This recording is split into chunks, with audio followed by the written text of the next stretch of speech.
তোমার জ্যাকেট ওকে দিচ্ছ কেন? দিতে হবে না। আহানা জ্যাকেটটা নিয়ে আরেক দিকে ফিরে বসলো আর বলল, লাগবে না আমার। এলিনার সাথে সাথে জ্যাকেটটা নিয়ে আসলো ওখান থেকে, তারপর শান্তকে দিয়ে দিল। শান্ত তার গায়ের ভেজা শার্ট খুলে জ্যাকেটটা পরে নিল, কারণ শার্টটা পুরো ভিজে গেছে তার। আহানার ওড়না দিয়ে পুরো গা ঢেকে বসে আছে। সবাই ডাঙায় ফিরে আসতেই শশী ম্যাম আহানাকে দেখে চমকে বললেন, এ কি, এত ভিজলে কি করে? ম্যাম, এই এলিনা আহানাকে ধাক্কা দিতেই ও পানিতে পড়ে গেছিল, পরে শান্ত ভাইয়া ওকে তুলেছে। কি বললে রূপা? আমি ধাক্কা দিয়েছি? আমি কি জানতাম নাকি ও এত কিনারায় দাঁড়িয়েছে? আজব তো। হয়েছে, থামো তোমরা। অহনা, বাটি জামা এনেছো? এখন আর কি করার, এই ভেজা জামাই থাকতে হবে। সবাই বাসে উঠো গিয়ে। শান্ত বাসের দরজার সামনে দাঁড়িয়ে আছে, সবাই বাসে উঠতেছে এক এক করে। আহানা, তুই প্লিজ একা বসিস বাসে। আমি আজ তোর সাথে বসতে পারবো না। কেন? আসলে আমার আসলে ওই বাসে বসেছে, তাই ওর সাথে গিয়ে বসবো। আহানা হেসে বলল, ঠিক আছে। তারপর সে গিয়ে আগের সিটে এসে বসলো। সবাইকে উঠিয়ে শান্ত সেই আবার আহানার পাশের সিটটাই খালি পেল। চুপচাপ গিয়ে আবারও আহানার পাশে বসলো সে। আহানা দু হাত দিয়ে কাঁধ ধরে বাইরের দিকে তাকিয়ে আছে। জানালার কাছে আহানাকে স্পষ্ট দেখা যাচ্ছে, চোখ বন্ধ করে আছে সে। শান্ত নিজের জ্যাকেটটা খুলে আবারও আহানার দিকে বাড়িয়ে ধরল। আহানা আরেক দিকে মুখ ফিরিয়ে নিল, এবারও জ্যাকেটটা নিল না। শান্ত এবার প্রচন্ড রেগে গেল। সমস্যা কি তোমার? সেদে সেদে জ্যাকেট দিচ্ছি, নিচ্ছই না। এত ভাব কাকে দেখাও? ভুলে যেও না, কিছুক্ষণ আগে তোমাকে আমি বাঁচিয়েছিলাম। কে বলেছিল বাঁচাতে? মরতে দিতে। মরে গেলে আপনার জ্বালা যেত। শান্ত আর কিছু বলল না। জ্যাকেটটা পরে নিয়ে কানে হেডফোন গুজে আরেকদিকে চোখ ফিরিয়ে নিল। সবাই গান গাচ্ছে, দূরও দীপবাসিনী। গানের মাঝে ঘটে গেল আরেকটা বিপদ। সেটা হলো গাড়ি নষ্ট হয়ে গেছে। 10-15 মিনিট লাগবে ঠিক করতে। সবাই বাস থেকে নেমে এদিক ওদিক ঘোরাঘুরি করছে। বাকি বাসগুলো আগেই চলে গেছে। শান্ত ফোনে নেট আনার ট্রাই করছে, যদি বাই চান্স নেটটা পায় রিয়াজ বা নওশাদের হেল্প নিয়ে যেতে পারবে গন্তব্যে। আহানা বাস থেকে নেমে একা একা রোডের পাশে দাঁড়িয়ে আছে চুপচাপ। একটা কাকপক্ষীও নজরে আসতেছে না। কিরকম নিবিড় একটা এলাকা, মাঝে মাঝে গা কাটা দিয়ে ওঠে। শান্ত ফোন নিয়ে ঘুরে ঘুরে হাঁটছে নেটের জন্য। হাতে ফোন নিয়ে একবার উপরে উঠাচ্ছে, আবার নিচে নামাচ্ছে। শেষে যেতে যেতে এক ধাক্কা খেলো আহানার সাথে। আহানা চোখ বড় করে বলল, কি সমস্যা আপনার? আমাকে এমন ডিস্টার্ব করেন কেন? আমি ডিস্টার্ব করেছি তোমাকে? Very funny. আমি নেট খুঁজছিলাম আর তুমি আমাকে দেখো নাই। আমি ফোনের দিকে তাকিয়ে আসছিলাম। আজব তো, আপনি দেখে হাঁটতেছেন নাকি না দেখে হাঁটতেছেন সেটাও আমাকেই দেখতে হবে। আর না দেখলে আমার দোষ? হ্যাঁ, তোমার দোষ। আপনি একটা অসভ্য লোক। শান্ত গাল ফুলিয়ে আহানার দিকে এগিয়ে যেতে নিতেই আহানা পিছিয়ে গেল। শান্ত আরো এগিয়ে গেল। আহানা এবারও পিছিয়ে গেল। বেয়াদব মেয়ে। আপনি বেয়াদব। শান্ত পেছন ফিরে তাকাতে দেখলো বাস উধাও, সাথে সবাই উধাও। আহানা একটু এগিয়ে চারিদিক দেখলো। ও মা, কেউ তো নেই। সবাই গেল কই? সব তোমার কারণে হয়েছে। তুমি বেশি বকর বকর করছিলা। কি আমার কারণে? গায়ে পড়ে লাগতে আসছিল কে? আজব লোক। শান্ত রেগে বলল, এখন তো নেটও পাবো না, ধুর। আহানা নিজের ফোন নিয়ে চেষ্টা করলো, তার ফোনেও নেট নেই। নেটের একটা দাগও নেই। বিকাল হয়ে গেছে ততক্ষণে। একটা চিল ডাকতে ডাকতে পাহাড়ের উপর গিয়ে বসলো। শান্ত আর আহানা সেদিকে তাকিয়ে চিলটার দিকে মুখ ছোট করে চেয়ে আছে। চিলটা দেখে আহানার মনে চাচ্ছে কান্না শুরু করে দিতে। মনের ভয়টা আরো জেগে উঠলো। আর শান্তর মনে হচ্ছে, বেকুব পাখি, মানুষের বিপদ দেখলে কাউ কাউ করতে করতে উড়ে। একটা থাপ্পড় মারলে কাউ কাউ যেতে পাখিটা, আর আমরা রাগটাও কমতো। আহানা ভ্রু কুচকে শান্তর দিকে তাকিয়ে আছে। শান্ত রেগে মেগে হর্ন নিয়ে হাঁটা ধরলো। আহানা মুখটা ছোট করে দাঁড়িয়ে শান্তর চলে যাওয়া দেখছে। শান্ত কিছু দূর গিয়ে থেমে আহানার দিকে তাকিয়ে বলল, তোমায় কি কোলে করে নিয়ে যেতে হবে? যাব না আমি, আপনি যান। আহানা আরেক দিকে ফিরে হাঁটা ধরল। ওই মেয়েটার মতো বেয়াদব আর দুইটা দেখিনি। কিয়ামতের ভিতরে ঢং দেখাচ্ছে। শান্ত এগিয়ে এসে আহানার হাত চেপে ধরল। চল আমার সাথে। শান্ত আহানার কাটা হাতটা চেপে ধরে ওকে নিয়ে যাচ্ছে। আহানা কাঁদতে কাঁদতে বলল ছেড়ে দিতে। শান্তর কথায় কান্না দিয়ে হেঁটে চলছে। শেষে আহানা ব্যথায় কুকরিয়ে উঠতে শান্ত থেমে গেল। হাত ছেড়ে দিতেই দেখলো আহানার হাত ভর্তি রক্ত। এসব কি করে হলো? আহানা হাত দিয়ে চোখ মুছে বলল, কিছু না। এখন তো ব্যান্ডেজ করলে ভালো হতো, রক্ত বের হওয়া কমাতে পারতাম। দেখি তোমার ওড়না ছিল, সেটা দিয়েই বেঁধে দিব। আহানা চোখ বড় করে বলল, না, আমি ঠিক আছি। আরে একটুই তো ছিড়ব, দাঁড়াও আমি ছিড়ছে। শান্ত আহানার ওড়নায় হাত দিতে আহানা টান দিয়ে সরিয়ে ফেলে বলল, না, আমার ওড়না ছিঁড়বেন না একদম। শান্ত চোখ রাঙিয়ে নিজের পকেট থেকে একটা সাদা রুমাল বের করে আহানার হাত টেনে ধরে একটা গিট্টু দিতে দিতে বলল, আমারও তো ফালতু সময় নেই তোমার মতো মেয়ের কেয়ার করার। ইনফেকশন হয়ে গেলে অজ্ঞান হয়ে যাবা, সে আমাকে তোমাকে বই ঢাকা পর্যন্ত নিয়ে যেতে হবে, তাই এই কাজ করতেছে। রুমাল দিয়ে আহানার হাত পেঁচাতে পেঁচাতে ভাবতে লাগলো। কি এমন আছে ওড়নাতে? নিশ্চয়ই বিয়ে দিছিল। হ্যাঁ, সেটাই হবে। আহানা মনে মনে ভাবছে। অমন করে তাকিয়ে কি ভাবতেছেন উনি? তারপর আবারও ওর আরেক হাত ধরে হাঁটা ধরল শান্ত। সন্ধ্যা নেমে আসতেছে। শান্ত আহানাকে নিয়ে এখনও হেঁটে যাচ্ছে। কই যাচ্ছে তা দুজনের একজনও জানে না। আহানা থেমে গেল হঠাৎ। কি? পায়ে ব্যথা করছে, আর হাঁটতে পারবো না আমি। তো এখানে থাকার ইচ্ছে আছে নাকি? চাকমাদের একটা দল হেঁটে যাচ্ছে, সম্ভবত কোনো অনুষ্ঠানে যাচ্ছে। সবাই সেজেগুজে বিরাট মিছিলের মতো করে যাচ্ছে। রোডে একটু জায়গাও নেই, একজন আরেকজনের হাত ধরে হেঁটে চলেছে। শান্ত আর আহানা ওনাদের চাপাচাপিতে মিছিলের মাঝখানে এসে পড়ল। ওনারা খুশি হয়ে ভাবলেন হয়তো ওরা জয়েন করতে চায় তাদের সাথে, তাই ওদের টেনে দলে ঢুকিয়ে ফেলল তারা। শান্ত আর আহানা একজন আরেকজনের মুখের দিকে তাকিয়ে আছে। একটা মাঠে এসে সবাই থেমে গিয়ে নাচ গান শুরু করে দিল একসাথে মিলে। একটা মেয়ে এসে আহানার হাত ধরে নিয়ে গেল শান্তর পাশ থেকে। শান্ত কিছু বলতেও পারল না, কারণ সুপারি গাছের পাতা দিয়ে বেড়া দেওয়া একটা বাড়ির ভিতর নিয়ে গেছে আহানাকে। সেখানে সব মেয়েরা আছে, শান্ত যাওয়া নিষেধ। এখন যেতে গেলেও মার খেতে হবে, যেন তেন মাইন না, একেবারে গণপিটুনি। তাই চুপচাপ সে তাকিয়ে রইল ওইদিকে। একজন শান্তকে বলল আহানাকে নাচের পোশাক পরাতে নিয়ে গেছে। উনি যে ভাষা ইউজ করেছেন শান্তর তা বুঝতে পাক্কা 5 মিনিট লেগেছে। শান্ত একটা নারিকেল গাছের সাথে হেলান দিয়ে দাঁড়িয়ে আছে। তার পাশে চাকমা লোকটাকে কিভাবে ঢাকা যাবে সেটা জিজ্ঞাসা করতে উনি ক্যাবলার মতো চেয়েছিলেন। শান্তর ইচ্ছা করছে নিজের চুল নিজে ছিঁড়তে।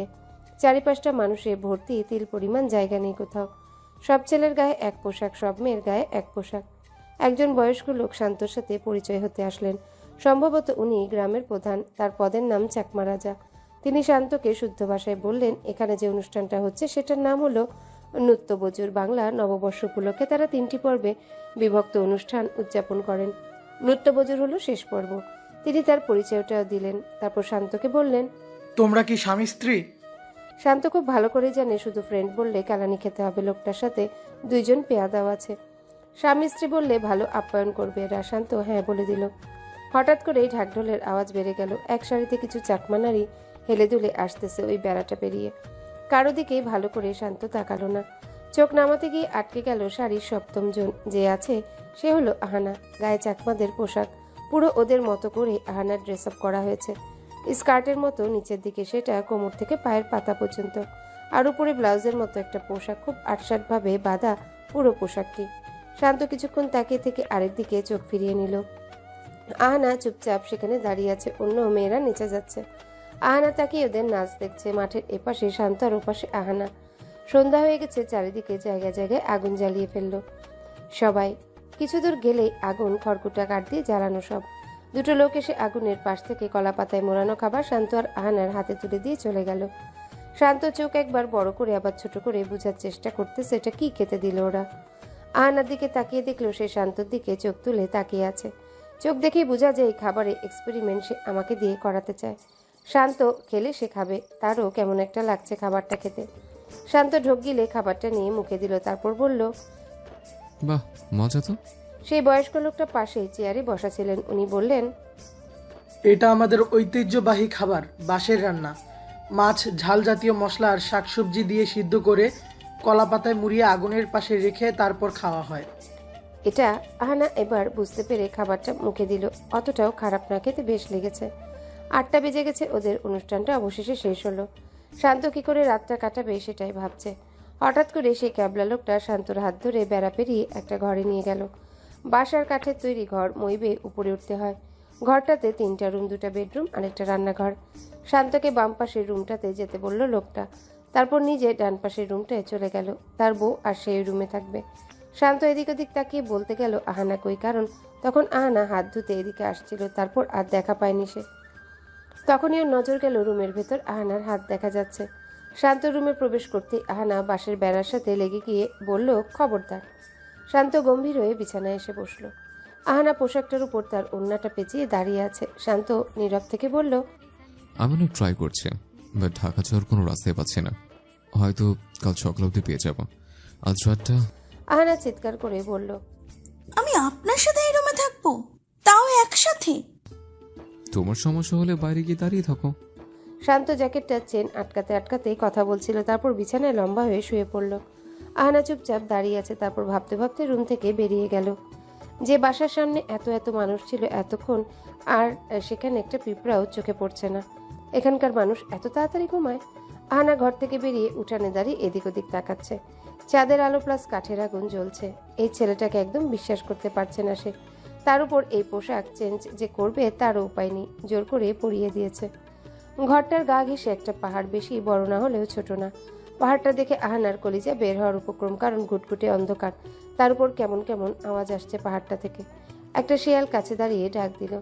আহানা ভয়ে চিৎকার দিয়ে সরতে যেতেই শান্তর সাথে ধাক্কা খেল। কি, এখানে কি করো তুমি? আপনাকে বলতে হবে? চলো ভিতরে চলো, এখানে থাকা সেফ না। যাব না, আমি আপনার সাথে এক রুমে থাকবো না। শান্ত আর কিছু বলল না, চলে গেল। আহানা ঘরটার সামনে বসে আছে, মশার কামড় খাচ্ছে। মশার উৎপাত এত বেড়ে গেছে মনে হয় রুমে যেতে বাধ্য করবে তাকে। না, উঠবো না। সে শীতে গা কাঁপাকাঁপি শুরু হয়ে গেছে। বাধ্য হয়ে ঘরটার ভেতরে এসে লুকিয়ে রুমে উকি দিল আহানা। শান্ত আরামসে শুয়ে শুয়ে ফোনে গেমস খেলছে। আহানা সোজা গিয়ে খাটের এক কোণে পা তুলে বসে পড়ল। মশা কামড়ে হাত পা ফটকা বানিয়ে ফেলছে। রুমটাতে একটা খাট ছাড়া আর কিছু নেই। একটা চেয়ারও না থাকলে অন্তত সেখানে বসা যেত। শান্ত আহানার দিকে চেয়ে দেখলো সে খাটের শেষ প্রান্তে জানালায় মাথাটা কি ঘুমিয়ে পড়েছে। মাঝে মাঝে জানালা থেকে আসা হাওয়ায় কেঁপে কেঁপে উঠছে। শান্ত তার জ্যাকেটটার দিকে তাকিয়ে সেটা খুলে নিল। আহানার গায়ে পড়াতে যেতেও জেগে তাকিয়ে দেখলো শান্ত খালি গায়ে হাতে জ্যাকেট। আহানা ভয় পেয়ে সরতে যেতেই বাসের জানালার কোণের সাথে ব্যথা পেল পিঠে। উফ! আগেও বলেছি, এখনো বলছে, তোমার মতো মেয়ের প্রতি আমার কোনো ইন্টারেস্ট নেই। শীতে মরে যাচ্ছ, তাই জ্যাকেট দিচ্ছিলাম তোমাকে। লাগবে না।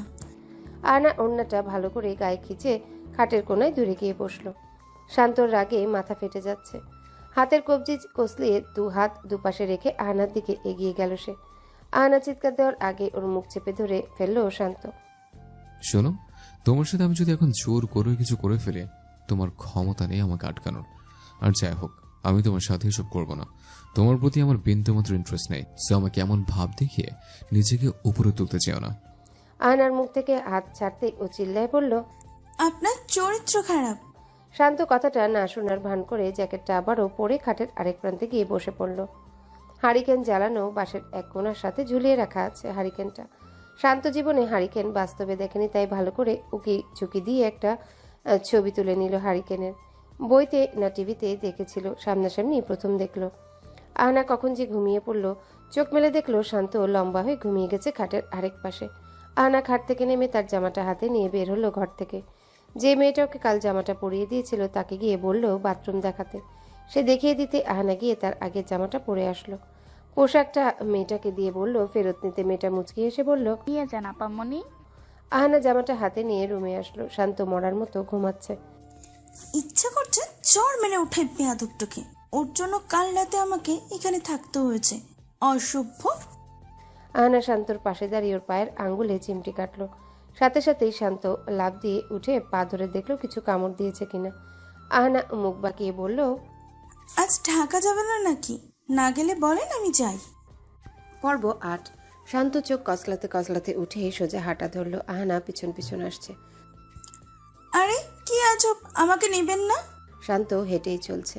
অনেক দূর হেঁটে অবশেষে গাড়ির দেখা পেল তারা। বাসে উঠে শান্তির নিঃশ্বাস ফেলল দুজনে।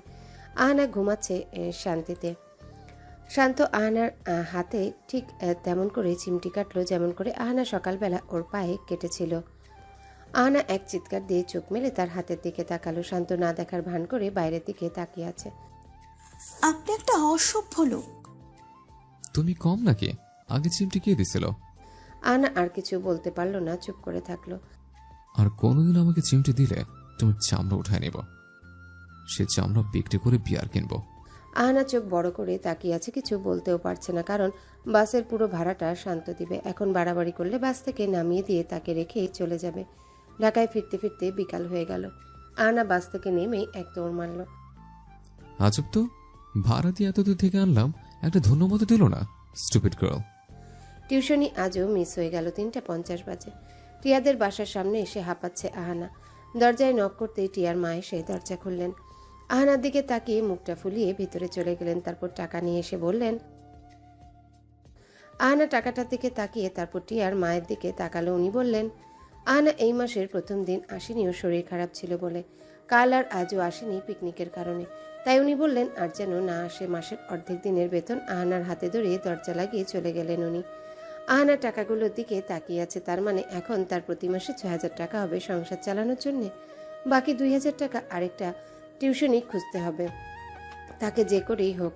ভাবতে ভাবতে আহানা হেঁটে বাকি 2টা টিউশনি করতে চলে গেল। শান্ত বাসায় ঢুকতেই দেখলো রিয়াজ আর নওশাদ কোমরে হাত দিয়ে তাকিয়ে আছে ওর দিকে। শান্ত জ্যাকেটটা খুলতে খুলতে চলে গেল। নওশাদ আর রিয়াজও পেছন পেছন গেল। হোয়াট? তুই কাল কোথাও উধাও হয়ে গেছিলি, আর অহনা মেয়েটাও তো নাকি উধাও হয়ে গেছিল। বাস নষ্ট হয়ে গেছিল। আমি বাইরে বের হতেই ওই মেয়েটার সাথে ঝগড়া শুরু হয়ে গেল। পর তাকে দেখলাম বাস উধাও। রিয়াজ আর নওশাদ ভ্রুকুচকে 2 মিনিট শান্তর দিকে তাকিয়ে থেকে চলে গেল। নির্ঘাত ভেবে নিছে শান্ত আর আহানার মধ্যে কিছু চলছে। এবার প্রতি পদে পদে খুঁচাবে। ফ্রেশ হয়ে এসে খাটে হেলান দিয়ে বসলো শান্ত। বুয়ার দরজায় টোকা দিয়ে বলল, খিদে নেই, রাত 12টার দিকে খাবো। আজ আহানার মন খারাপ অনেক। আলু দুটো হাতে নিয়ে তাকিয়ে আছে সে। খরচ আরও কমিয়ে দিতে হবে। টিউশনি তো বললেই পাওয়া যায় না। কত কাঠখড় পুড়িয়ে আরেকটা টিউশনির ব্যবস্থা করতে হবে। কী সব ভেবে আলুগুলো রেখে দিল সে। একটা ছোট পেঁয়াজ কেটে 2 টুকরো করে মরিচ একটা নিয়ে ভাত রেঁধে সেটাই খেলো আহানা। কাল আলু ভর্তা করবে আর ভাত। তরকারি আগে 4 দিন পর পর কিনতো। কোনোদিনও ঢেঁড়স, কোনোদিনও করলা, কোনোদিনও বেগুন। এবার মনে হয় সপ্তাহে একবার কিনাও কঠিন হয়ে যাবে। ভাতে পানি ঢেলে পেঁয়াজ কাঁচামরিচ দিয়ে তৃপ্তি করেই খেলো আহানা। এটা নতুন না, এরকম আরও কত খেয়েছে। আশ্রম থেকে বের হওয়ার পর তো পানি ছাড়া কপালে কিছুই জোটেনি তার। তারপর জুটেছে পান্তা ভাত আর নুন। এসব ভেবে কাজ নেই, জীবন এমন করেই চলে আসছে। বাস্তবতাকে মানতে বাধ্য। বাকি ভাত ঢাকনা দিয়ে রেখে দিল আহানা। বাসায় ফ্রিজ নেই, তাই পানি দিয়ে রেখেছে ভাত।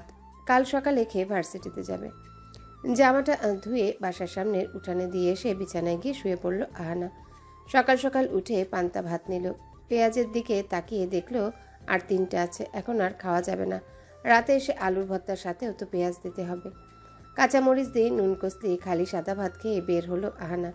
পানি দিয়ে খেলো, নাহলে গলায় বারবার আটকে যায় খালি ভাত। ভার্সিটিতে আসতেই রূপা চেপে ধরলো আহানাকে। তুই কোথায় ছিলি? কই গেছিলি? তোদের বাসের কি হয়েছিল? 100টা প্রশ্ন করে বসেছে সে। আহানা সবটা খুলে বলল। ব্রেক টাইমে ক্যাম্পাসে বের হতে আহানা মুখোমুখি হলো শান্তর সাথে। শান্ত চশমা ঠিক করে ওর দিকে তাকিয়ে ভেঙচি দিয়ে চলে গেল। শান্তর দিকে আহানার তাকানো দেখে রূপা বলল, এমন করে তাকাস কেন? খেয়ে ফেলবি নাকি? পারলে তো মরিচ ছিটিয়ে খেয়ে নিতাম বিয়াদট্টরে। ওর জন্য কাল আমার লেট হয়েছে, থেকে যেতে হয়েছে রাঙামাটিতে। তার উপর টিয়ার মা আমার টিউশনেও অফ করে দিছে। আহানা, তুই থাক, আমি একটু আসতেছি। আমার বাবা এসেছে ভার্সিটির ফিস দিতে। আচ্ছা, তুই ফিস দিবি না? ফিস কত?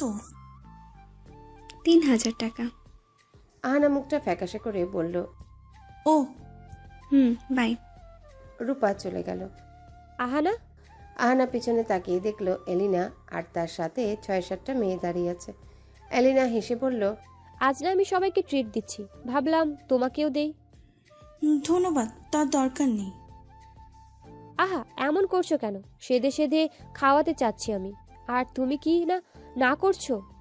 তা হবে না, তোমাকে যেতেই হবে। এলিনা আহানার হাত ধরে জোর করে ভার্সিটির ক্যান্টিনে নিয়ে আসলো।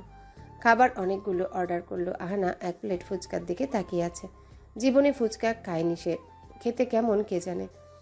ও মুখে দিয়ে বেশ স্বাদ পেল, খুশি হয়ে খেলো সে। আর ভাবলো এলিনা এতটাও খারাপ না। খাওয়া শেষে সবাই উঠে চলে যেতে থাকলো। ওয়েটার এসে আহানার হাতে বিল ধরিয়ে দিল 1000 টাকা বরাবর। আহানা বলল, বিল তো এলিনা আপু দেবে। কে বলল? আহানা, তুমি আমাদের ট্রিট দিছো, বিল আমি কেন দেব? কিন্তু মাত্রই তো আপনি বললেন ট্রিট দিতে আনছেন। এলিনা হেসে দিল, সাথে বাকিরাও হাসলো। শুনছো মেয়েটার কথা? কানে কি কম শোনো? তুমি তো বললে আমাদের ট্রিট দিবে। সবাই একসাথে বলল, হ্যাঁ, আহানা বলেছে ট্রিট দিবে। আমাকে মিথ্যাবাদী বানাচ্ছেন কেন? শশী ম্যাম পাশ দিয়ে যাচ্ছিলেন, গোলমাল দেখে ক্যান্টিনে ঢুকে বললেন, কি হয়েছে? ম্যাম দেখুন না, এই মেয়েটা আমাদের সবাইকে বলল ওর বার্থডেতে ট্রিট দেবে। আমরা খেয়ে ওঠার পর এখন বলতেছে বিল নাকি আমি দিতাম। সবাই এলিনার কথা সাপোর্ট করলো। ম্যাম বিশ্বাস করুন আমাকে, আমি এটা বলিনি। অহনা, একা তুমি সত্যি কথা বলতেছো আর বাকি সবাই মিথ্যে কথা বলতেছে? এটা তো আমি মানতে পারবো না। টাকা পে করো, যাও। আমি কোনো গোলমাল চাই না। ম্যাম আমার কাছে তো এখন টাকা নেই। ওয়েটার বলল বাসা থেকে নিয়ে আসতে। আহানা চুপ করে বেরিয়ে গেল।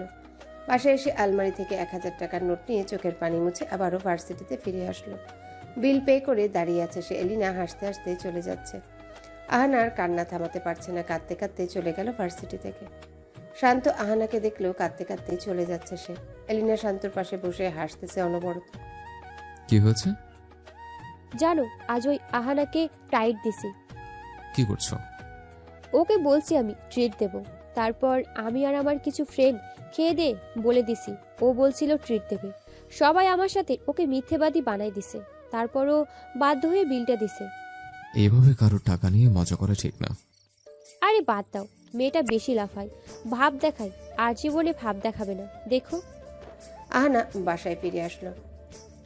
মানুষ কেন আমাকে ঠকায়? আমার সাথেই কেন সবসময় এরকম হয়? আলমারিতে 4000 টাকা আছে।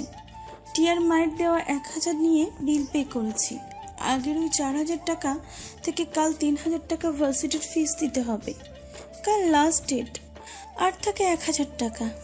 আমি এই টাকা দিয়ে কিভাবে পুরো মাস চালাবো?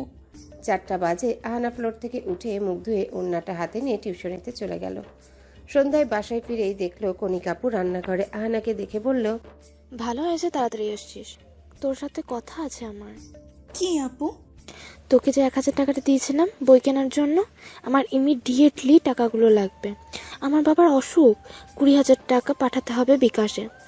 19,000 জোগাড় করেছি, আর 1000 লাগবে। আহানা চুপ করে থেকে 4000 থেকে 1000 টাকা নিয়ে দিয়ে দিল কণিকা আপুকে। বাকি 3000 কাল ফিস দিয়ে দিবে। হাতের একটা পয়সাও বাঁচবে না, না খেয়ে মরে যাব। আর কিচ্ছু করার নেই, ভাগ্য তো আমার এমনই। আমি বারবার ভুলে যাই। মানুষ ঠকিয়ে মনে করে দেয় আমি অনাথ, আমি অসহায়, আমি বোকা। আজ আর রান্না করলো না আহানা। না খেয়ে ঘুমিয়ে পড়লো। খিদা লেগেছিল, কিন্তু 2 বেলা এভাবে খেলে তো একটা দিন আসবে 1 বেলায় জুটবে না। তাই এখন থেকে শুধু 1 বেলায় খাবে। কোনোদিন দুপুরে আহানা খাবার খায় না, 1 বেলার খাবার বাঁচায়। আর এখন 2 বেলার খাবার বাঁচাবে। তাও চলবে কিনা জানে না। ঘরে চাল, পেঁয়াজ 3টা, আলু 4টা ছাড়া কিছু নেই। হাতে একটা টাকাও নেই। আমি মরে যাই না কেন আল্লাহ? আমাকে তুলে নাও না কেন? পরের দিন সকালে পানি 3 গ্লাস আর একটা বিস্কিট খেয়ে বের হলো আহানা। ভার্সিটিতে এসে ফিস জমা দিয়ে চুপচাপ ক্লাসে বসে আছে সে।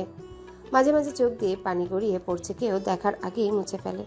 কাউকে দেখিয়ে লাভ নেই, তার মতো কপাল পোড়াকে মানুষ আর কিসের সহানুভূতি দেখাবে, উল্টো ঠকায় বারবার। কিরে, তোর চোখ মুখ এমন শুকিয়ে আছে কেন? সকালে কিছু খেয়েছিস নি? আহানা হাত দিয়ে চোখ মুছে মুছে বলল, হ্যাঁ রে রূপা, খেয়েছি তো, রুটি, ভাজি, ডিম। কেমন যে তোর মুখটা শুকনো লাগতেছে, কিছু খাবি? চল। না, খিদে নেই। তাই বারবার পানি খাচ্ছিস? গলা শুকায় তাই খাই, আর কিছু না। একটা মেয়ে পাশের সিটে বসে বার্গার খাচ্ছে। আহানা একবার তাকিয়ে চোখ নামিয়ে নিল। মানুষ কত সুখে থাকে, আর আমি সুখী তা জানি না। সুখের সন্ধান করলেই ঠকে যায়। ব্রেক টাইমে আহানা রূপা ঘাসের উপর এসে বসলো। রূপা আইসক্রিম খাচ্ছে। আহানাকে 100 বার বলেছে, তাও সে মানা করে দিয়েছে। ক্যাম্পাসে থাকা সবাই কিছু না কিছু খাচ্ছে, আহানা ঘাসের দিকে তাকিয়ে বসে আছে। ওদের দিকে তাকালেই কষ্ট লাগবে, তার টাকা নেই কেন এই ভেবে। পানির বোতলের পানি শেষ। আহানা বোতলটা নিয়ে ক্যান্টিনের বাইরে ফিল্টারের সামনে সে বোতলটা ভর্তি করে নিল। পেছনে ফিরতে দেখলো শান্ত এসেছে বোতলে পানি নিতে। শান্ত আহানার চোখ মুখ দেখে অবাক হয়ে গেল। মনে হয় অনেক দিন কিছু খায় না এমন। তারপর চোখ নামিয়ে নিজের কাজে মন দিল। আহানা ক্যাম্পাসের দিকে যাচ্ছে, মাথাটা ঘুরাচ্ছে। হাঁটা সম্ভব হচ্ছে না, তাও গিয়ে রূপার পাশে এসে বসলো। সকাল থেকে পানি খেতে খেতে আর মন যাচ্ছে না, বিরক্ত এসে গেছে। বোতলের দিকে তাকিয়ে বসে আছে সে। রূপা ওর পাশে বসে ফোনে কথা বলছে। আহানার চোখ থেকে দুফোঁটা পানি গড়িয়ে বোতলের উপর গিয়ে পড়লো। সাথে সাথে মুছে নিয়ে সে রূপার দিকে তাকালো। রূপা খেয়াল করেনি, ভালো হয়েছে। খেয়াল করলে তো ও মাথায় উঠাবে ব্যাপারটা। শান্ত আহানাকে কাঁদতে দেখে ফেললো। কি ব্যাপার? আমি তো কিছু করিনি, তাহলে কাঁদে কেন? মনে হয় এলিনা যে ধোলাই দিছে সেই 1000 টাকার জন্য কাটতেছে। না রিয়াজ, 1000-এর জন্য কেউ ক্যাম্পাসে বসে চোখের পানি ফেলে না। নয়তো বিএফের সাথে ঝগড়া করছে, এমন কিছু হবে, বাদ দে। আনাজ তাড়াতাড়ি ভার্সিটি থেকে বেরিয়ে গেল। ব্যাগে একটা টাকাও নেই। আস্তে আস্তে হেঁটে পিউদের বাসায় যাচ্ছে। তাকে আজ তাড়াতাড়ি পড়িয়ে বাসায় ফিরে আসবে। শরীর বেশি খারাপ লাগছে। সে পথ দিয়ে যাওয়ার সময় আহানার মনে পড়ল শান্তর কথা। সবসময় এই পথে সে পথ আটকায় শান্ত। আহানা এদিক ওদিক তাকিয়ে হাঁটছে আর সামনে গিয়ে কারোর সাথে ধাক্কা খেল। শান্ত গম্ভীর হয়ে আহানার দিকে তাকিয়ে আছে, পকেটে হাত ঢুকিয়ে। আহানা নিচের দিকে তাকিয়ে চলে যেতে নিতেই শান্ত বলল, তখন কাঁদছিলে কেন? আহানা থেমে গিয়ে বলল, আপনার কি? বিএফ ছ্যাঁকা দিয়েছে বুঝি? আহানা কিছু না বলে হাঁটা ধরল। শান্ত আহানার হাত ধরে টান দিয়ে নিজের দিকে ফেরালো। বলো। আপনাকে কোনো কথা জবাব দিতে বাধ্য না আমি। আমার হাত ছাড়ুন। আহানা টানাটানি করছে। তার হাত শান্ত শক্ত করে ধরে তাকিয়ে আছে উত্তর পাওয়ার জন্য। আপনি আমার হাত ছাড়ুন। আহানার চোখের সামনে সব ঝাপসা হয়ে আসলো। তারপর সব অন্ধকার। নিমিষে জ্ঞান হারিয়ে ফেলে পড়ে যেতে নিতে শান্ত আহানার হাত টেনে ধরে ফেলল ওকে। শান্ত বুঝতেছে না কি হয়েছে আহানার। আহানা? আহানা কথা বলছে না দেখে শান্ত ওকে হসপিটালে নিয়ে আসলো।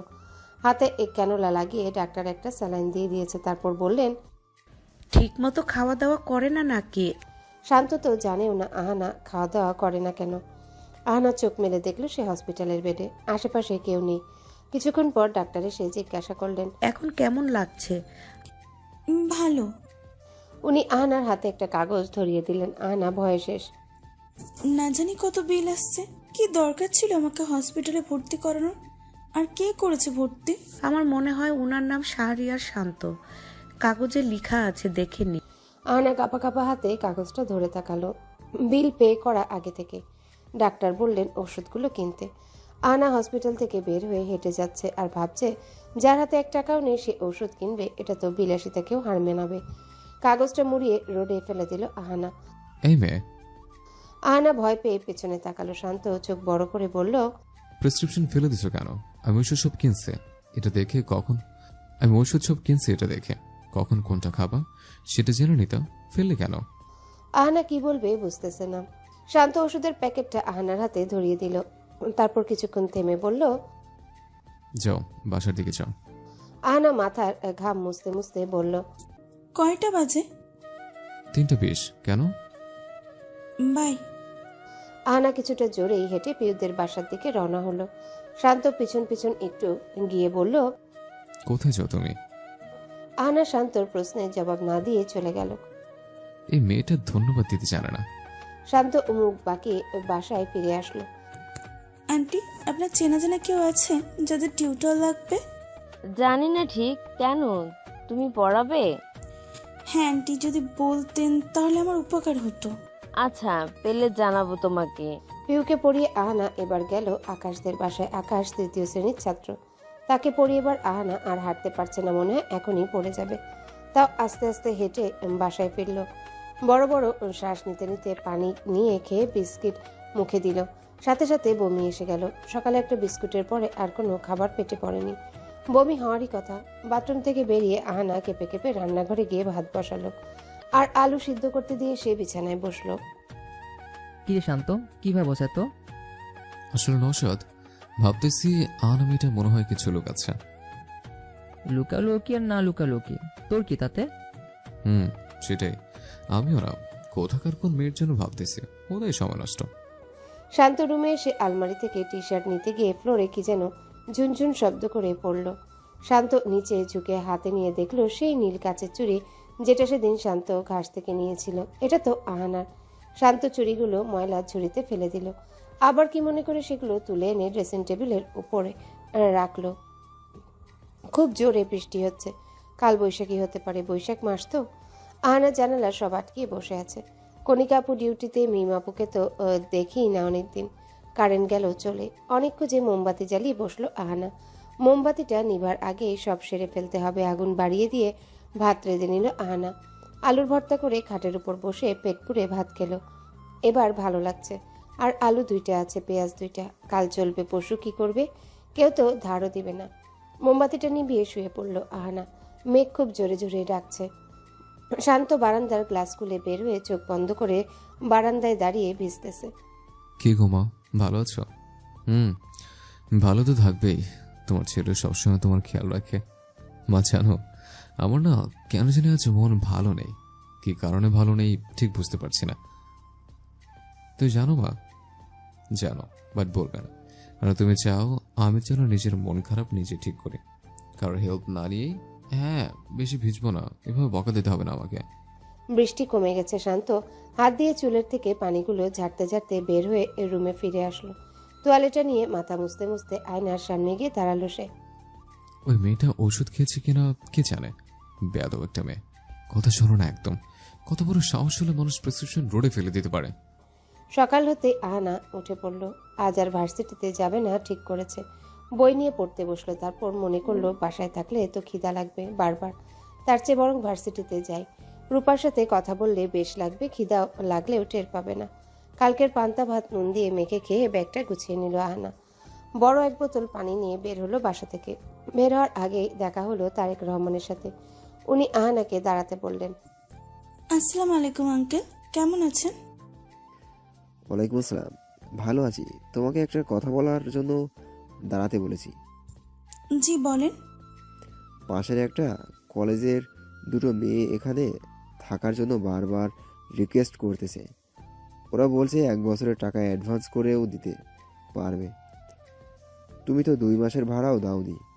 এখন 1 মাসের মধ্যে 2 মাসের টাকা জোগাড় করে দাও, নাহলে আমি দেখব তোমাকে বাদ দিয়ে ওই 2টো মেয়েকে বাসা ভাড়া দিব। বুঝতে পারছো? আশা করি বুঝছো। আহানা চুপ করে থেকে বলল, আচ্ছা। চুপচাপ হেঁটে যাচ্ছে আহানা। আজকে যে করে হোক একটা টিউশনই খুঁজে বের করতেই হবে। ভার্সিটিতে এসে রূপাকে অনেক খুঁজলো, ফকিন্নি আজও আসে নাই। ওরা ছাড়া আহানার একটুও ভালো লাগে না। আহানা গালে হাত দিয়ে বসে জানালা দিয়ে বাইরে তাকিয়ে আছে। কাল যে বৃষ্টি হয়েছিল তার কারণে ক্যাম্পাসের ঘাস সবুজ থেকে আরো সবুজ হয়ে গেছে। কি সুন্দর লাগছে, মনে হয় সকল গ্লানি দূর হয়ে গিয়েছে। দূরে তাকাতেই আহানার চোখ পড়ল একটা কৃষ্ণচূড়া ফুল গাছ। আহানা খুশিতে আটকানা হয়ে মুখটা তুলে ভালো করে দেখলো গাছটা। আরে, এটা তো এতদিন দেখিনি। যাওয়ার সময় কাছে গিয়ে একবার দেখে আসবে।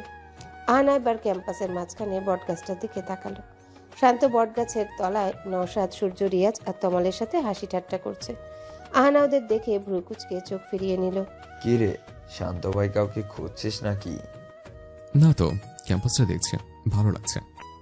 নওশাদ আর সূর্য দাঁত কেলিয়ে চোখ টিপে বলল, অনেক জোস। আহানা ক্লাস থেকে বের হচ্ছে না। রূপা নেই, শুধু শুধু ক্যাম্পাসে গিয়ে কি লাভ, তাই সে একা বসে আছে ক্লাসে। সবাই ক্লাস থেকে বেরিয়ে ক্যাম্পাসে ঘোরাঘুরি করছে। অবশ্য ক্লাসেও কয়েকজন আছে, তারা তাদের কাজে ব্যস্ত। কেউ পড়ছে, কেউ গান গাচ্ছে, কেউ বা খাচ্ছে। শান্ত ভাই, তোমার সখী নাচতেছে। শান্ত সানগ্লাসটা পরে শার্টের হাতা উঠাতে উঠাতে আহানাদের ক্লাসরুমের দিকে চলে গেল।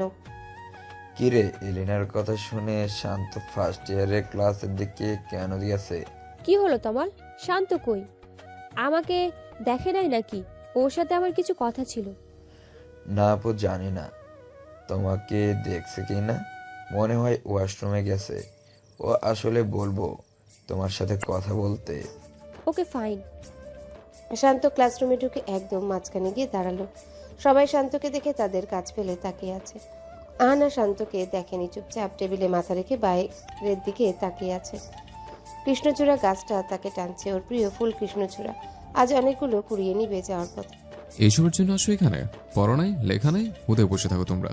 আহানা চমকে মাথা তুলে তাকালো শান্তর দিকে। শান্তর দিকে তাকাতে তাকাতে চলে গেল। আহানা কিছু না বুঝে পাশে তাকিয়ে দেখলো সবাই বই নিয়ে পড়তে বসে গেছে। যারা খাচ্ছিল এতক্ষণ তারা খাবার হাতে রেখে গড়গড় করে পড়া শুরু করে দিয়েছে। আজব তো লোকটা, এমন করে কেন? কত বড় সাহস! আমাদের ক্লাসে এসে আমাদেরই ধমক দেয়। কিরে শান্ত, ফার্স্ট ইয়ারের ক্লাসে গেছিলি কেন? কেউ পড়ালেখা করে না ঠিক মতো, তাই ধমক দিয়ে আসলাম। তোর জড়ি নাচছিল, বলছে তোর সাথে নাকি কিসের কথা আছে তার। উফ, আচ্ছা আমি কি মেয়েটাকে বলছি আমি ওরে লাইক বা লাভ করি? তাহলে এরকম করে আমার পিছে লেগে আছে কেন? শোন শান্ত, এলিনার মতো অনেক মেয়েই তোর জন্য পাগল। সবাই তো আর গলায় ঝুলতে পারে না, তাই না? এলিনা তোর দাপট বেশি, তাই তোর কোলে উঠে গেছে। কদিন পর তো নো ওয়ে, আমি জীবনেও ওরে বিয়ে করবো না। ওর প্রতি আমার কোনো ইন্টারেস্ট নেই। ছুটি হয়ে গিয়েছে, আহানা টিউশনের দিকে যাচ্ছে। তারপর মনে করলো এখনো 30 মিনিটের মতন সময় আছে, আমি গিয়ে কৃষ্ণচূড়া ফুল গাছটা দেখে আসি বড়। আহানা গাছটার সামনে গিয়ে দাঁড়ালো। কি অপূর্ব, এত সুন্দর কেন? লালে লাল হয়ে আছে চারিদিকটা। আহানা খিলখিল করে হেসে নিচে বসে ঝরে যাওয়া ফুলগুলো কুড়াতে লাগলো। গোটা ফুলও নিচ্ছে, আবার ঝরে যাওয়া পাপড়িও নিচ্ছে। ব্যাগের একটা সুতা খুলে গিয়ে ঝুলছে কদিন ধরে। আহানা সেটা ছিঁড়ে নিয়ে ফুলগুলোর গোড়ায় গিট্টু দিয়ে একটা ফ্লাওয়ার ক্রাউন বানালো। তারপর সেটা মাথায় দিল। সুতাটা মাথায় লাগিয়ে কানের নিচ দিয়ে নিয়ে গলার পেছনে গিট্টু দিয়ে আটকালো। আয়না হলে ভালো হতো, দেখতে পারতো নিজেকে কেমন লাগছে। তারপর তার নজরে পড়লো দূরে একটা লেক।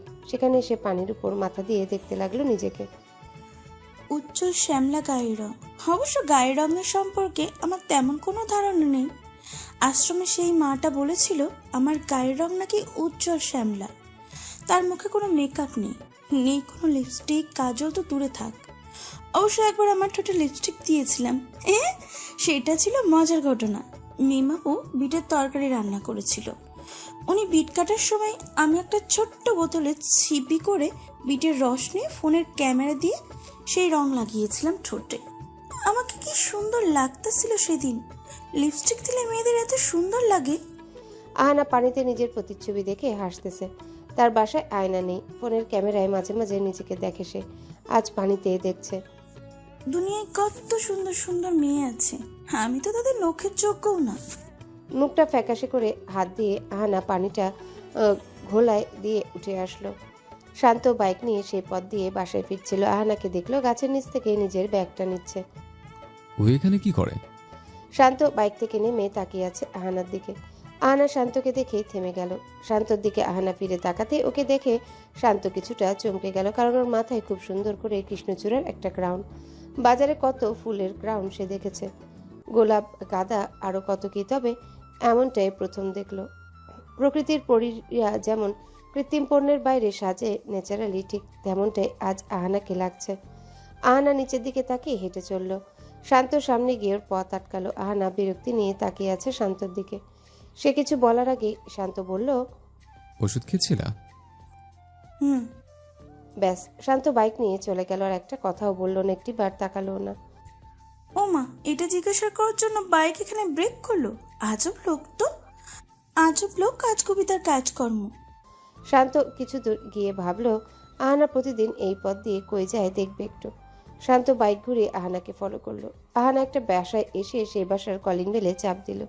শান্ত উকিঝুঁকি দিয়ে বোঝার চেষ্টা করছে ভেতরে কি হচ্ছে। পরক্ষণে বাসার সামনের রুমে জানালা দিয়ে আহানাকে সে দেখতে পেল। একটা ছোট্ট মেয়েকে টেবিলে বসিয়ে পড়াচ্ছে। ও, তোরা টিউশনি করতে আসে? শান্ত বাইক নিয়ে চলে গেল তার বাসার দিকে। আহানা বাসায় ফেরার সাথে সাথে আসলো রূপার কল। একটা অনুষ্ঠানে গেছিলাম, কাল আসবো শিওর। আচ্ছা। চুলটা বেঁধে আলু একটাকে 10 টুকরা করে কেটে ভাজলো আহানা। হি হি, ভর্তা করলে 2টা আলু লাগে, আর ভাজি কড়ায় আজ একটা লাগলো। এই 10 টুকরা আলু দিয়ে তার আজকে ভালো খাবার জমবে। গরম ভাত উইথ আলু ভাজা। বাকি যে আলু আছে সেটা কাল ভেজে নিবে। পরশু পেঁয়াজ আর ভাত, তারপরের দিনও পেঁয়াজ আর ভাত। ব্যাস, আগামী 3 দিনের মেনু রেডি। তারপর থেকে কি হবে? টিউশনি না পাওয়া পর্যন্ত খালি ভাত আর নুন খাবে। ডান। আলু ভাজা দিয়ে গরম ভাত খুব মজা করে খেলো আহানা। এই বুদ্ধি আগে আসলে তার আরেকটা আলু বেঁচে যেত। ঘরে তো তেল ছিল, ও ফ্রুটোর বোতলের 1 বোতল তেল আছে। কোনি কাপড় থেকে একটা ডিম ধার নিয়ে একদিন খাবে ভেজে। না থাক, তেল শেষ হয়ে গেলে বেতন পর তো তারেক আঙ্কেলকে সব টাকা দিয়ে দিতে হবে। উনি 2 মাসে 8,000 টাকা পান। 6,000 টাকা পরের মাসে বেতন পেয়ে ওনাকে দিয়ে বলবে বাকি 2,000 দিতে দেরি হবে। যাই হোক, তেল এত খরচ করা ঠিক হবে না, বরং ডিমটা সিদ্ধ করে নিবে, তাই ভালো হবে। বুয়া, চিকেন কই? আমার চিকেন ছাড়া খাবার খেতে মন চায় না, জানো না? আইতাছি, মুরগি হইছে, একটু দেরি হইছে, রান্নাটা শেষ, নেন খান। শান্ত ফোনে গেমস খেলতে খেলতে আরেক হাত দিয়ে ভাত খাচ্ছে। হঠাৎ আহানার কথা মনে পড়ল। আগের মতো খাওয়াতে ছেড়ে দিছে নাকি কে জানে। আমার কে। পরের দিন ভার্সিটিতে আসতেই আহানা তো অবাক। তাদের ক্লাসরুম কেমন জড়ো হয়ে আছে স্টুডেন্টের ভিড়ে। রূপা আহানাকে দেখে খুশি ওর হাত ধরে টেনে জড়ো হওয়া লোকালয়ের ভিতরে ঢুকে গেল।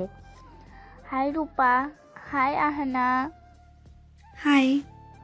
শোনো, আমার এই শুক্রবারে বিয়ে, তোমরা দুজনেই আসবা। এই নাও কার্ড। রূপা তো কার্ড পেয়ে লাফাতে লাফাতে সিটে চলে গেল। আহানা মীরাকে অভিনন্দন জানিয়ে রূপার পাশে এসে বসলো। কি রে, মীরার বিয়ে, আমরা নাচ গান করব। তুই এমন মুখটা বাংলার পাঁচ করে রাখছিস কেন? তুই যাস, আমি যাবো না। কিন্তু যাবি না কেন? আমার কাছে শাড়ি বা ভালো ড্রেস নেই, কি করে যাব? আর মীরাকে গিফটও দিয়ে দিতে হবে, খালি হাতে তো আর যাওয়া যায় না। সেই টাকা নেই আমার কাছে, তাই যাব না। ও এই কারণ? ধুর বোকা, আমি তোকে আমার একটা জামা দিব, আর গিফট আমি দিয়ে দিব আমার আর তোর হয়ে। তাও আমি কিছু না দিলে কেমন হবে ব্যাপারটা? বাদ দে, আমি যাব না, তুই যা। দরকার হলে গিফট তুই চুজ করবি, টাকা আমি দিব, তাহলে দুজনের দেওয়া গিফট হবে। তাও প্লিজ আমার সাথে বিয়েতে অ্যাটেন্ড করিস। আচ্ছা দেখি। শান্ত, কি সমস্যা তোমার? তুমি আমাকে ইগনোর করতেছো কেন?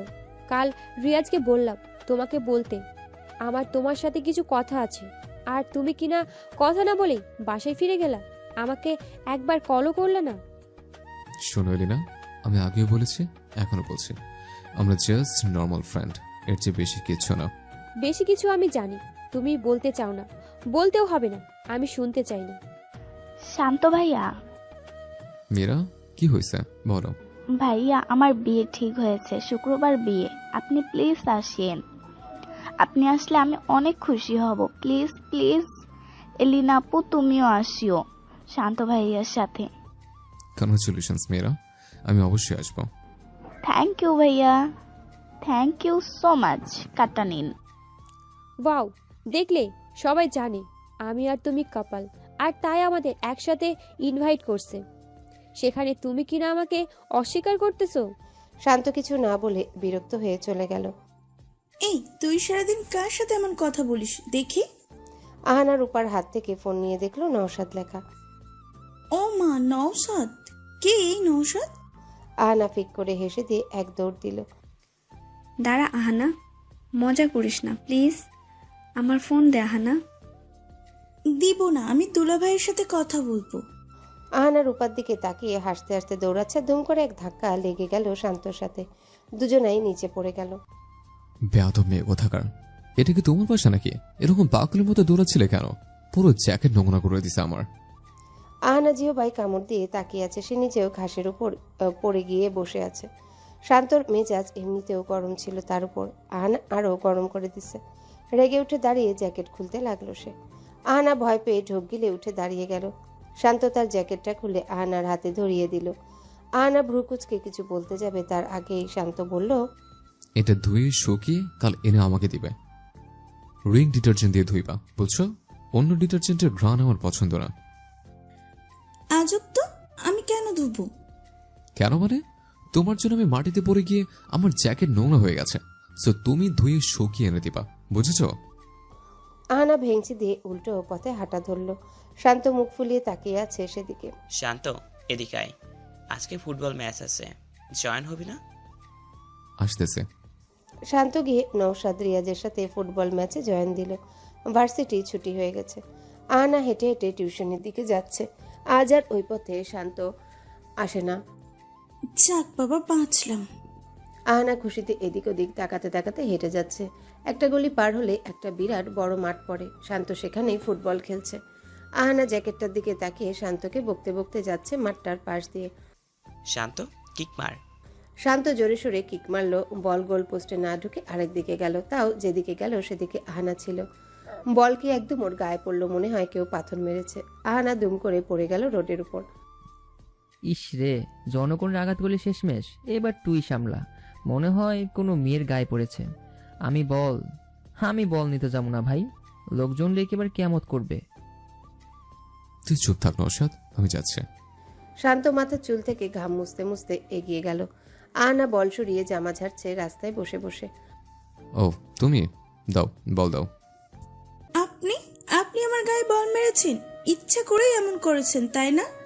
সকালের ঘটনার জন্য প্রতিশোধ নিলেন? চুপ, আমার বল দাও। আহানা বল নিয়ে উঠে দাঁড়ালো, তারপর নিজের গায়ের ওড়নাটা খুলে শান্তর দিকে বাড়িয়ে ধরলো। শান্ত চোখ কপালে তুলে তাকিয়ে আছে। ওড়নাটা দিতেছে কেন মেয়েটা? শান্ত এদিক ওদিক তাকিয়ে ভ্রু নাচিয়ে বলল। শান্তর আগে গজগজ করতে করতে এগিয়ে গেল ওর দিকে। আহানা একটু পিছিয়ে গিয়ে বলল, কি তোমার ওড়না আমাকে দিচ্ছ কেন? সকালে আমার জন্য পরে কি আপনার জ্যাকেট নোংরা হয়েছিল, তাই আমাকে সেটা ধুইতে দিয়েছিলেন।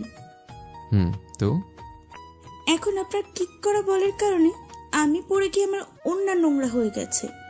আপনি ধুয়ে আনবেন বাসা থেকে, শুকিয়ে আনবেন কেমন? আর হ্যাঁ, যে কোনো ডিটারজেন্ট হলেই চলবে আমার, ইটস ওকে। শান্ত ওর আগে গজগজ করতে করতে এগিয়ে গেল ওর দিকে। আহানা একটু পিছিয়ে গিয়ে বলল, নাহলে এক কাজ করেন, আপনার জ্যাকেটটা নিয়ে যান, আমিও আমার ওড়না ফেরত নিব। শান্ত রেগে দাঁতে দাঁত চেপে আহানার ওড়না মুঠো করে ধরল। Good boy. তুমি এই অবস্থায় টিউশনিতে যাবে ওড়না ছাড়াই?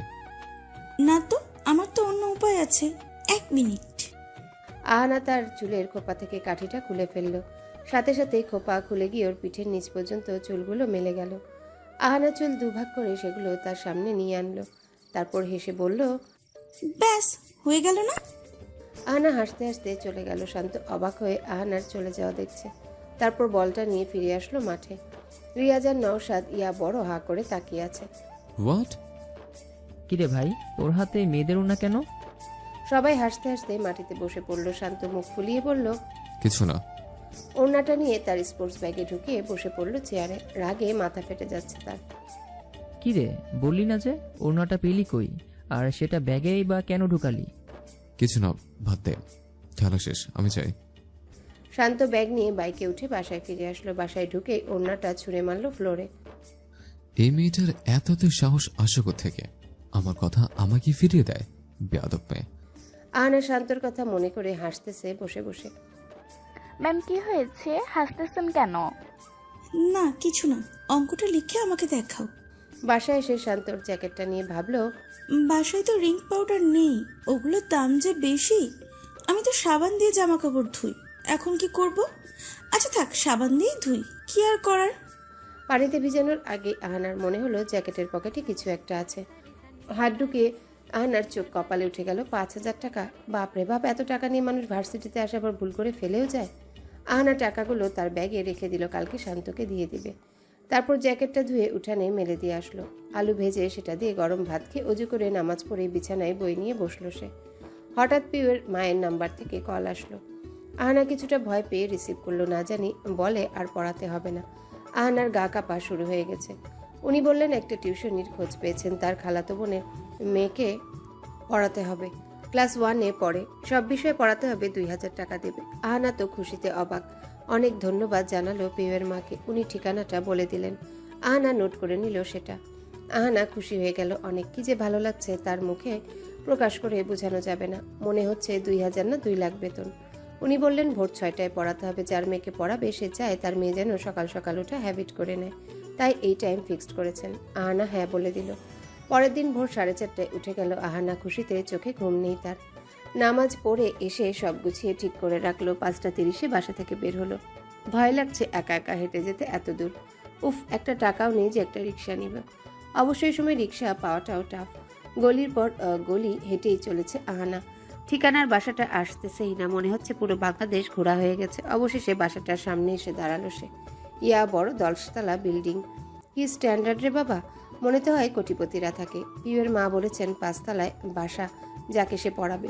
লিফটে করে 5তলায় গিয়ে এবার পড়লো কনফিউশনে। 2টা ইউনিট, কোনটা ওই মেয়েটার বাসা কে জানে। পিউয়ের মা তো বলেন নাই কোন ইউনিট। মনে হয় দরজায় সূর্যমুখীর ফুল সহ টব আটকানো এই ইউনিটই হবে। আহানা গিয়ে দরজা নক করলো, কারোর কোনো রেসপন্স নাই। আবারও নক করলো, ওমা, এবারও রেসপন্স নাই কোনো। শান্ত হাই তুলতে তুলতে বিছানা থেকে নামলো। উফ নওশাদ, রিয়াজ, সূর্য, ঘন্টার মতো ঘুমাচ্ছিস কেন? কলিং বেল বাজতেছে, কানে শুনিসনি? আমি আমার রুম থেকে শুনতেছি, আর তোরা সামনের রুম থেকে শুনিস না? ধুর। শান্ত মাথা চুলকাতে চুলকাতে গিয়ে দরজা খুলল। আহানা মুচকি এসে সালাম দিতে গিয়ে চোখ বড় করে ফেললো শান্তকে দেখে। তুমি আপনি? তুমি এখানে কি করো? আমার বাসা ঠিকানা পেলে কই? আপনার বাসায় এটা আমি জানতাম না। আমি তো এখানে একটা মেয়েকে পড়াতে এসেছিলাম। ও, তো আমাকে দেখে তোমার মেয়ে মনে হয়? আহানা চোখ বড় করে বলল, আপনার সাথে কথা বলা মানেই সময় নষ্ট। আহানা ঘুরে আরেক ইউনিটে যাওয়া ধরতেই শান্তর হাত ধরে টান দিল। কি? আমার জ্যাকেট কই? আমার বাসায় এখনো শুকায়নি। যে বস্তা মার্কা জ্যাকেট আপনার, ভার্সিটিতে আসার সময় নিয়ে আসবো। হাত ছাড়ুন আমার। শান্ত ভ্রু কুচকে আহানার হাত ছেড়ে দিয়ে দাঁড়িয়ে রইল। আহানা ডান পাশের ইউনিটে নক করতে একজন মহিলা এসে দরজা খুললেন। তার সাথে একটা ছোট্ট বাবু। বাবুটা মুচকি হেসে বলল, তুমি বুঝি আমার মিস? আহানা হেসে দিয়ে বলল, হুম। তার মা তাকে ধমক দিয়ে বলল আপনি করে বলতে। মেয়েটা ভয় পেয়ে বলল আপনি। তারপর আহানার পিছনে তাকিয়ে দেখলো শান্ত দাঁড়িয়ে আছে। শান্তু। ওলে আমার মিষ্টি। শান্ত এগিয়ে এসে মিষ্টিকে কোলে তুলে নিল। মিসেস মিশু হক বললেন, আসো, ভিতরে আসো। উনি আহানাকে নিয়ে চলে গেলেন। শান্ত ভিতরে এসে মিষ্টিকে সোফায় বসালো, নিজেও বসে গেল। এই বান্দরটার সাথে মিষ্টির এত ভাব! বাপরে, আমি তো ভাবলাম আমার মুখ দিয়ে তিতো কথা ছাড়ার কিছুই বের হয় না। মিস, এই হলো আমার শান্তু ভাইয়া। আমাকে প্রতিদিন চকলেট কিনে দেয়। এরে আমি চিনব না? হাড়ে হাড়ে চিনি। ওকে মিষ্টি, তুমি পড়ো, আমি চাই। শান্ত বাই বলে চলে আহানার দিকে তাকিয়ে গেল। আহানা মিষ্টির কথা শুনে হাসছে। শান্ত রুমে এসে বিছানায় শুয়ে তো পড়ল, কিন্তু তার চোখে ঘুম নেই। এপাশ ওপাশ করে উঠে বারান্দায় গিয়ে দাঁড়ালো। পকেট থেকে সিগারেট একটা নিয়ে লাইটার দিয়ে ধরালো। সিগারেট বেশি খাওয়া হয় না তার, এটা সম্পূর্ণ মনের উপর ডিপেন্ড করে। মন চাইলে খায়, না হলে খায় না। নেশা না যে দিনে 5-6 বার খাবে। মিষ্টিকে পড়াতে বেশ লেগেছে আহানার। 7টা পর্যন্ত পড়িয়ে বাসা থেকে বের হলো সে। শান্ত সিগারেটের ধোঁয়া আকাশের দিকে তাকিয়ে ছাড়ছে। হা হা হা। তারপর হঠাৎ ওর নজর গেল নিচের দিকে। আহানা বাসা থেকে বের হয়ে ফোন বের করে কাকে যেন কল করছে। শান্ত 5তলার উপরে দাঁড়িয়ে আহানার দিকে তাকিয়ে মুখটা গম্ভীর করে সিগারেটটা আহানার সামনে ছুঁড়ে মারল উপর থেকে। আহানা ফোন নিয়ে রূপাকে ফোন করলো আজ আসবে কিনা জিজ্ঞাসা করার জন্য, কিন্তু ফকিন্নিটা মনে হয় ঘুমাচ্ছে। হঠাৎ সামনে কিছু পড়েছে বুঝতে পেরে আহানা নিচে তাকালো। একটা সিগারেটের অর্ধেক অংশ পড়ে আছে, এখনো ধোঁয়া বেরোচ্ছে। আহানা চমকে উপরে তাকালো। শান্ত বারান্দায় দাঁড়িয়ে একটা ভাব নিয়ে আহানার দিকে তাকিয়ে আবারও এদিক ওদিক তাকাচ্ছে। পেয়াদ্দপ একটা। আহানা পা দিয়ে সিগারেটটা রোডের সাথে পিষিয়ে দিল দাঁতে দাঁত চেপে। শান্তর মেজাজ গরম হয়ে গেছে।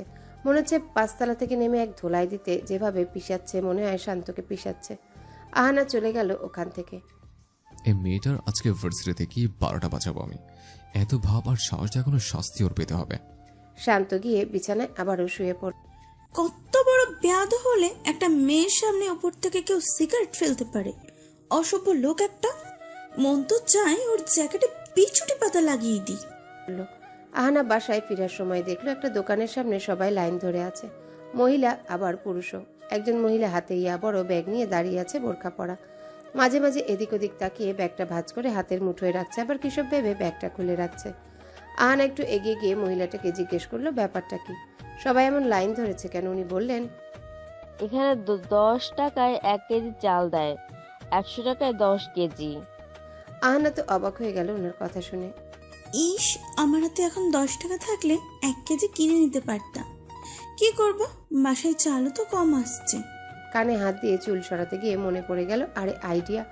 কানের দুলগুলো খুলে হাতে নিয়ে দেখতে লাগলো সে।